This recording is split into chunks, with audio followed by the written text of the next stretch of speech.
On the other side of successful, positive change is greater vitality, emotional intelligence, and true spiritual awakening.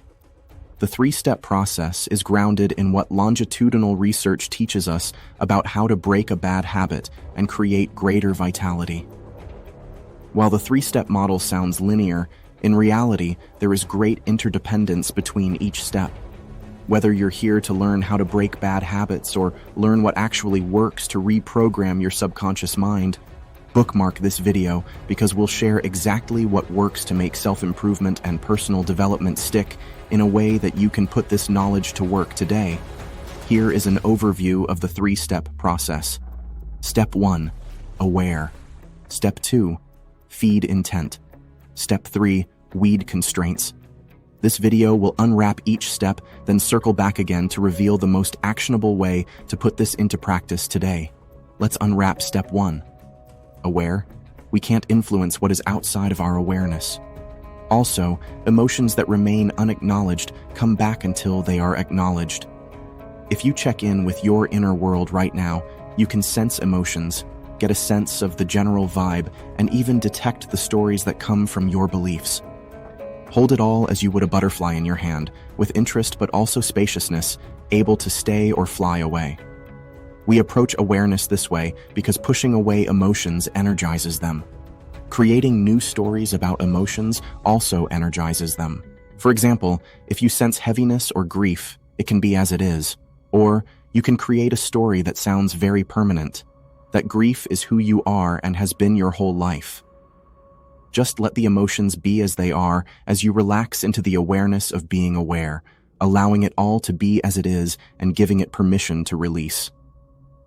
Awareness expansion sounds a bit woo-woo until you begin to see how your mind works at levels. Like a big lake, there's a lot of activity above the water. Above the water is where your mind's programming plays out to protect you and help you pursue pleasure. Those programs might show up as bad habits, but they exist to help you navigate life above the water. The deeper you go below the water, the more you can sense the part of yourself that is immune from the chaos at the surface. The cool thing about relaxing into awareness and releasing everything else is we come to see all levels, the programs playing out above the water and the rich inner resources below the water. When Jesus said, "The kingdom is in you," we translate that to the lake analogy as deep below the surface is everything you would ever want. You are the lake, and you have access to incredible resources deep below the surface. Okay, let's move to step 2, feed intent. Most people start here with what they don't want or do want, and that's fine. I can't help but think of the movie, The Notebook, when we speak of intent. What do you want? We want many things. Be they outcomes in our physical, financial, relational, emotional, or mental areas of vitality. The clearer, more specific we are on what is important to us and why, the more our subconscious deeper waters understand and respond to us. Firm commitment feeds intent like nothing else. Addiction research calls this rock bottom, or that place where you make a committed decision to change. You don't have to be face down in a gutter to make a committed decision. Longitudinal research in addiction recovery shows that you can make any change stick when you feed your intent with 3 things: strong commitment, unwavering belief, and effective reinforcement. Belief is the hardest of the 3 because, well, we've failed before or we've found that change resistance is real and not so easy to deal with. The key with a belief is to focus with enough evidence embraced with emotion, emphasis on emotion, and focus. I mention focus because your mind can handle one image at a time. Use that to your advantage. Enough evidence means that you see and embrace reasons to give yourself permission to believe.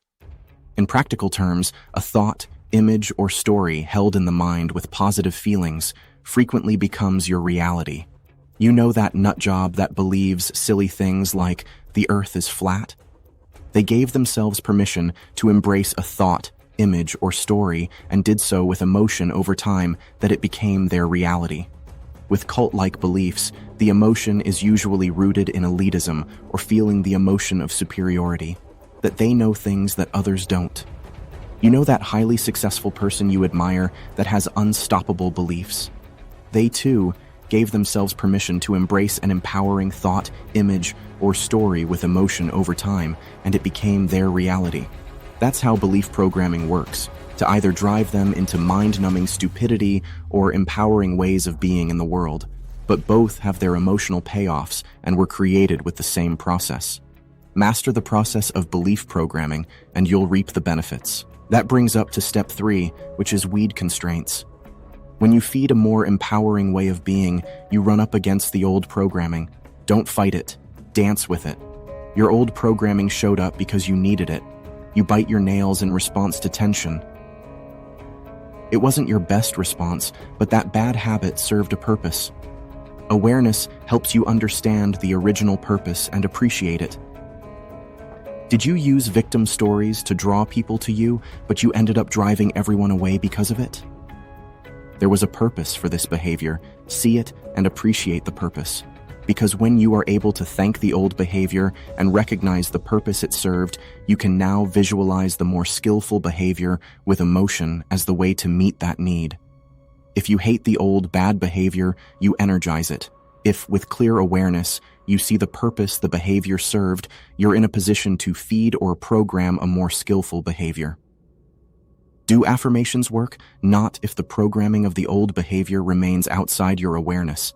If you see and appreciate the old behavior, affirmations and visualization work very well, especially if you see the desired intent as already part of your deeper reality.